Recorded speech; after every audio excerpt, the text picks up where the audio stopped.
to Phoenix, where we find Phila Mthembu. Phila, very good morning to you. Tell us about what you can see from your vantage point. Aldrin, so right now we are in this area. It was incredibly flooded, but the water now has dried out. But I want to bring to your attention what the residents believe is the major contributing factor to the flooding. It's the issue around the stormwater system here.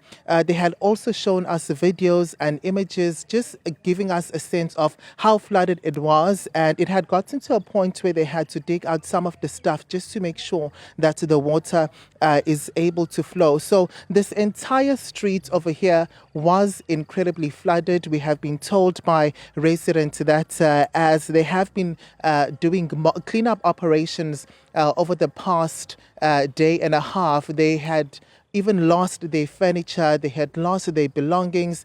They've had to just also throw away some items because they're incredibly damaged by the water.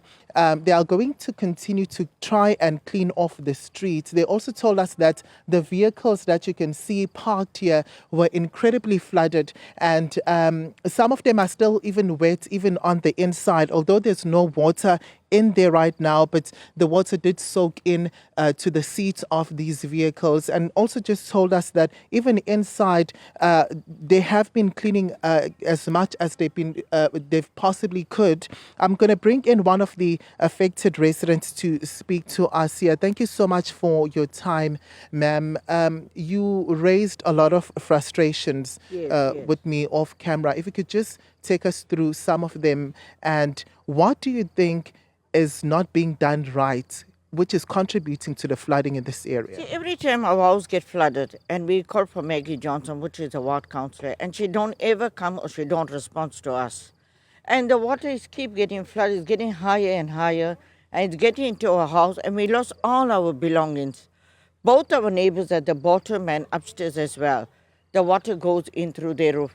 And it's very hard. We're so tired of all this thing. We lost all our belongings. Our lounge set, our bedroom set, our kitchen built-ins. And now we're sick and tired of this. We don't know now what to do.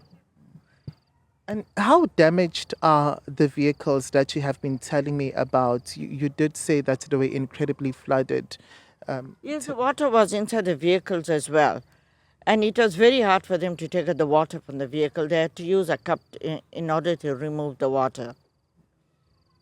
And any help with regards to the drainage system? Have you had the municipality to speak to you about it? No, no one came whatsoever. No one came. We keep on phoning and phoning and phoning. They're not responding to us. So we're tired of this now. We don't know what to do. As for DA now, they don't want to do anything. We call for Maggie Johnson. She doesn't reply one bit. She don't come and assist us one bit. So now we are tired. All right, thank you so much. Aldrin, quite a number of allegations, just expressing frustration over the councillor from this area, this resident saying that they do not get enough assistance. They have been trying to reach out because the issue of the drainage system here has been going on for quite some time. But it seems as if whenever they try to raise these concerns, they just keep on falling on deaf ears. Also relaying the extent of the damage, as I've already mentioned to you, they are saying that they had to also throw out some stuff as well.